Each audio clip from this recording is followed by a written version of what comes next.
നമസ്കാരം. മീഡിയ 4 വാർത്തകളിലേക്ക് സ്വാഗതം. ഞാൻ അമൃത. ആദ്യം പ്രധാന വാർത്തകളിലേക്ക്.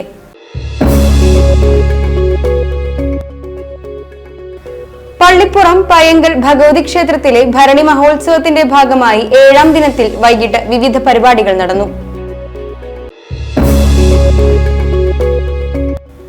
കാസർഗോഡ് മഞ്ചേശ്വരത്ത് കാറും ആംബുലൻസും കൂട്ടിയിടിച്ച് ഉണ്ടായ അപകടത്തിൽ ഇരിങ്ങാലക്കുട സ്വദേശികളായ അച്ഛനും മക്കളും മരിച്ചു.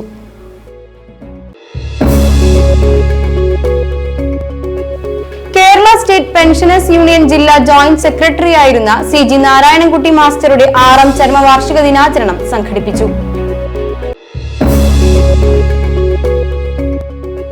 മഴ പെയ്യുന്നതിനായി തൃശൂരിൽ പ്രത്യേക പൂജ നടത്തുന്നു. വാർത്തകൾ വിശദമായി. പള്ളിപ്പുറം പയ്യങ്കൽ ഭഗവതി ക്ഷേത്രത്തിലെ ഭരണി മഹോത്സവത്തിന്റെ ഭാഗമായി 7ാം ദിനത്തിൽ വൈകിട്ട് വിവിധ പരിപാടികൾ നടന്നു. വൈകിട്ട് 5-ന് നട തുറക്കൽ, നിറമാല, ചുറ്റുവിളക്ക്, ദീപാരാധന, അത്താഴപൂജ, നാമജപം, ലളിത സഹസ്രനാമം, ദീപാഞ്ജലി തുടർന്ന് ഇരട്ടത്തായമ്പുക എന്നിവ നടന്നു. ഭരണി മഹോത്സവം മെയ് 8 ബുധനാഴ്ചയാണ്. ഉച്ചയ്ക്ക് പകൽപൂർവ്വം വൈകിട്ട് 5 മുതൽ 7 വരെ പെരുവനം കുട്ടന്മാരാരുടെ നേതൃത്വത്തിൽ പാണ്ഡിമേളവും നടക്കും.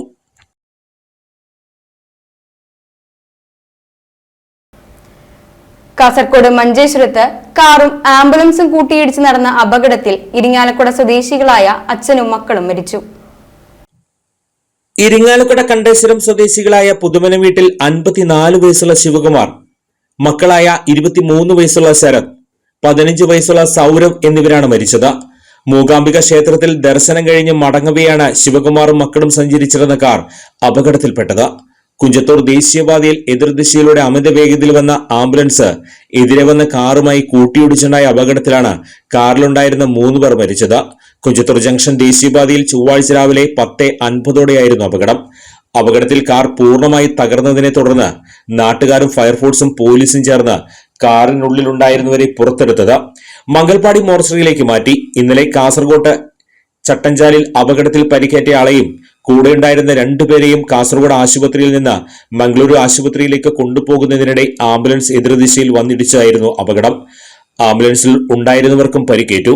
ഇവരെ സമീപത്തെ ആശുപത്രിയിൽ പ്രവേശിപ്പിച്ചു. കേരള സ്റ്റേറ്റ് പെൻഷനേഴ്സ് യൂണിയൻ ജില്ലാ ജോയിന്റ് സെക്രട്ടറി ആയിരുന്ന CG നാരായണൻകുട്ടി മാസ്റ്ററുടെ 6ാം ചരമവാർഷിക അനുസ്മരണ ദിനാചരണം ചേർപ്പിൽ സംഘടിപ്പിച്ചു. പരിപാടി ജില്ലാ പ്രസിഡന്റ് EV ദശരഥൻ ഉദ്ഘാടനം ചെയ്തു. Block president Mercy Paul, KS Mohanan, PP Gopinathan, MR Kalikkutty, AK Kumaran, NM Prema, VA Johnson, VN Vijayagopalan, Sumathi Narayanankutty തുടങ്ങിയവർ സംസാരിച്ചു. കേരള സ്റ്റേറ്റ് പെൻഷനേഴ്സ് യൂണിയന്റെ നേതൃത്വത്തിലായിരുന്നു അനുസ്മരണ പരിപാടി സംഘടിപ്പിച്ചത്. മഴ പെയ്യുന്നതിനായി തൃശൂരിൽ പ്രത്യേക പൂജ നടത്തുന്നു. തൃശൂർ പഴയ നടക്കാവ് ചിറക്കൽ മഹാദേവ ക്ഷേത്രത്തിലാണ് വരുണജപം പൂജ നടത്തുന്നത്. തന്ത്രി പുലിയന്നൂർ ശങ്കരനാരായണൻ നമ്പൂതിരിയുടെ കാർമ്മികത്വത്തിൽ പുലർച്ചെ 4 മണിയോടെയാണ് പൂജ ആരംഭിച്ചത്. വരുണ ഭഗവാനെ പ്രീതിപ്പെടുത്തി മഴ പെയ്യിക്കാൻ ഭക്തജന കൂട്ടായ്മയാണ് ജപം സംഘടിപ്പിച്ചത്. കേരളത്തിൽ മഴ കുറയുകയും ചൂട് അസഹനീയമാവുകയും ചെയ്ത പശ്ചാത്തലത്തിലാണ് പൂജ സംഘടിപ്പിക്കാൻ ഭക്തജനങ്ങൾ തീരുമാനിച്ചത്. ദേവന് 1000 കുടം ജലധാരയും വടക്കുംനാഥ ക്ഷേത്രത്തിൽ ഋഷഭനു 108 കുടം ജലാഭിഷേകവും വടക്കുംനാഥന് പ്രത്യേക ശംഖാഭിഷേകവും പൂജയുടെ ഭാഗമാണ്. 40 വർഷം മുൻപാണ് സമാനമായ രീതിയിൽ പൂജ സംഘടിപ്പിച്ചത്. വൈകുന്നേരത്തോടെയാണ് പൂജകൾ അവസാനിക്കുക. മഴയുടെ കുറവ് മൂലം നമ്മളിവിടെ ഈ അമ്പലത്തിൽ എന്ത് ചെയ്യണം എന്ന് ചോദിച്ചപ്പോൾ അതിന് പുരാതനമായിട്ടൊരു കാര്യപദ്ധതി കാരണന്മാർ പറഞ്ഞു വെച്ചിട്ടുണ്ട്. ഒരു പ്രാർത്ഥനാ രൂപത്തിൽ ഏതെങ്കിലും ശിവക്ഷേത്രത്തിൽ ഒരു 1000 കുടം സഹസ്രകലശാഭിഷേകം ചെയ്ത് അതിൻ്റെ ശിഷ്ടജലം കൊണ്ട് അവിടുത്തെ വരുണൻ്റെ വലിക്കല് അതിനെ മൂടുക എന്നാണ് പറയുക. അതൊരു പഞ്ചരം വെച്ച് അതിൻ്റെ ഉള്ളിൽ ജലം നിറച്ച് അതിൽ വിശേഷ മന്ത്രങ്ങൾ, വേദമന്ത്രങ്ങൾ, പർജന്യ സൂക്തം, പിന്നെ ആവഹന്തി, യജുർവേദത്തിലത്തെ മന്ത്രങ്ങൾ, പഞ്ചവാരുണ മന്ത്രങ്ങൾ ഇതൊക്കെ ജപിക്കുകയാണ് അതിനുള്ള ഒരു പൊതുവിധിയായിട്ട് ആചാര്യന്മാർ പറഞ്ഞു വെച്ചിട്ടുള്ളത്.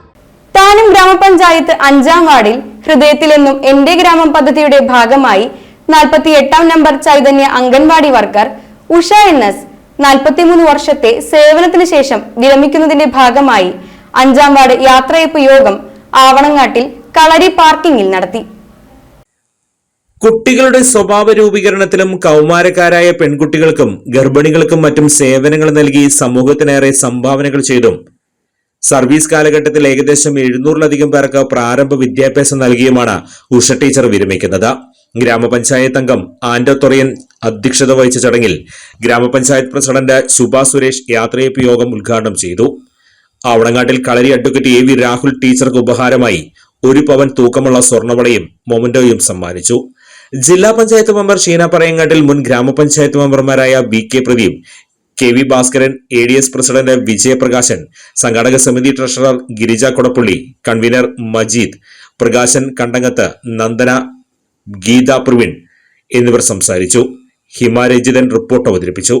രാമചന്ദ്രൻ തോട്ടുപുര, അജിത മോഹൻ, രേണുക, ദീപ അജയ്, റിജു കണക്കത്തറ എന്നിവർ നേതൃത്വം നൽകി. തുടർന്ന് കുട്ടികളുടെ കലാപരിപാടികളും തിരുവാതിരക്കളിയും നടന്നു. പെരിങ്ങോട്ടുകര ദേവസ്ഥാനം വിഷ്ണുമായ സ്വാമി ക്ഷേത്രം സന്നിധിയിൽ ശതദിന ഭാരത നൃത്തോത്സവത്തിന്റെ 59-ാം ദിവസം ഗുരു കലൈമാമണി അനിത ഗുഹയുടെ ശിഷ്യയായ ചെന്നൈ അഞ്ജലി വിശ്വന്റെ ഭരതനാട്യം നടന്നു. ശങ്കരാചാര്യർ കൃതിയായ ഗണേശ പഞ്ചരത്നത്തിൽ തുടങ്ങി തുളസീദാസ് ഭജൻ തുടർന്ന് കാനഡ രാഗത്തിൽ ലാൽഗുഡി G ജയരാമൻ രചിച്ച തില്ലാനയും അരങ്ങേറി. കലാമണ്ഡലം സഗന്ധി പ്രഭുവിന്റെ ശിഷ്യയായ പ്രിയ മനോജ് 21 വർഷമായി അബുദാബിയിലെ ഭാരതാഞ്ജലി നൃത്ത കലാക്ഷേത്രത്തിന്റെ ഭാഗമാണ്. കലാകാരികൾക്ക് ദേവസ്ഥാനാധിപതി ഡോക്ടർ ഉണ്ണിസ്വാമികൾ പൊന്നാടിയും പ്രശസ്തി പത്രവും ശില്പവും പ്രസാദവും നൽകി ആദരിച്ചു. സ്ത്രീകൾ ട്രെയിൻ മാർഗം കഞ്ചാവ് കടത്തുന്നു എന്നുള്ള പരാതി സിറ്റി പോലീസ് കമ്മീഷണർക്ക് ലഭിച്ചതിനെ തുടർന്ന് തൃശൂർ സിറ്റി ലഹരി വിരുദ്ധ സ്ക്വാഡും ഈസ്റ്റ് പോലീസും ചേർന്ന് റെയിൽവേ സ്റ്റേഷൻ കേന്ദ്രീകരിച്ച് നടത്തിയ പരിശോധനയിലാണ് ഒറീസയിലെ ഗഞ്ചം സ്വദേശിനിയായ 41 വയസ്സുള്ള ധനു നഹാക് എന്ന സ്ത്രീയെ 2 കിലോ കഞ്ചാവുമായി അറസ്റ്റ് ചെയ്തത്. റെയിൽവേ സ്റ്റേഷനിൽ ട്രെയിനിൽ ഇറങ്ങി പുറത്തുവന്ന തനുവിന്റെ കൈവശം ഉണ്ടായിരുന്ന സഞ്ചിക്കുള്ളിൽ എന്താണെന്ന് ചോദിച്ചതിൽ അരിയാണെന്ന് പറയുകയും വിശദമായി തുറന്ന് പരിശോധിച്ചതിൽ അരിക്കുള്ളിൽ 2 കിലോ കഞ്ചാവ് ഒളിപ്പിച്ചുവെച്ച രീതിയിൽ കാണപ്പെടുകയുമാണ് ഉണ്ടായത്. ചോദ്യം ചെയ്തതിൽ മുൻപും പലതവണ ഇതേ രീതിയിൽ കഞ്ചാവ് കടത്തിയിട്ടുണ്ട് എന്നും അന്വേഷണത്തിൽ അറിഞ്ഞിട്ടുണ്ട്. അന്വേഷണ സംഘത്തിൽ ഈസ്റ്റ് SI പ്രമോദ്, ലഹരിവിരുദ്ധ സ്ക്വാഡിലെ SIമാരായ സുബ്രതകുമാർ, ഗോപാലകൃഷ്ണൻ, ASI ജീവൻ, ജയകുമാർ, പോലീസുകാരായ ലിഗേഷ്, ശരത്, ആശിഷ്, വിമൽ, വനിതാ പോലീസുകാരായ ദുർഗ, ശ്രീജ എന്നിവർ ഉണ്ടായിരുന്നു.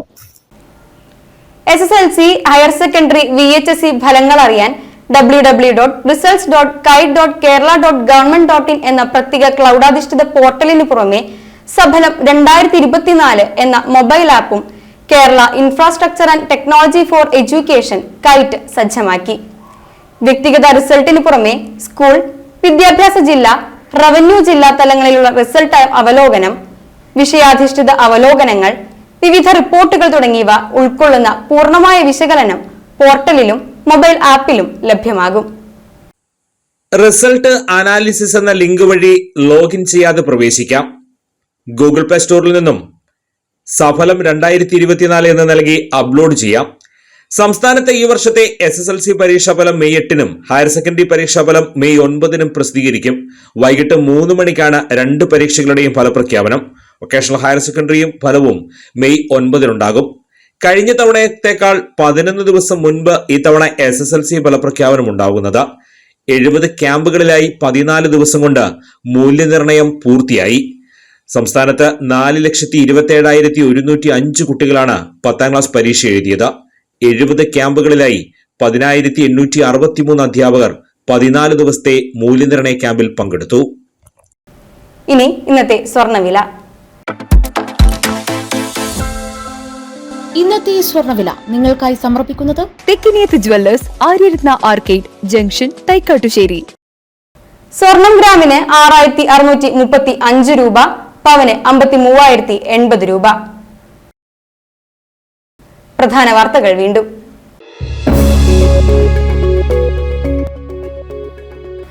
പള്ളിപ്പുറം പയ്യങ്കൽ ഭഗവതി ക്ഷേത്രത്തിലെ ഭരണി മഹോത്സവത്തിന്റെ ഭാഗമായി 7ാം ദിനത്തിൽ വൈകിട്ട് വിവിധ പരിപാടികൾ നടന്നു. കാസർഗോഡ് മഞ്ചേശ്വരത്ത് കാറും ആംബുലൻസും കൂട്ടിയിടിച്ച് ഉണ്ടായ അപകടത്തിൽ ഇരിങ്ങാലക്കുട സ്വദേശികളായ അച്ഛനും മക്കളും മരിച്ചു.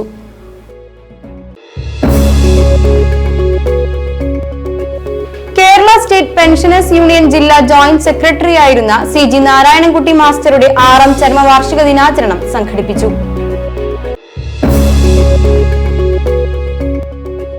മഴ പെയ്യുന്നതിനായി തൃശൂരിൽ പ്രത്യേക പൂജ നടത്തുന്നു.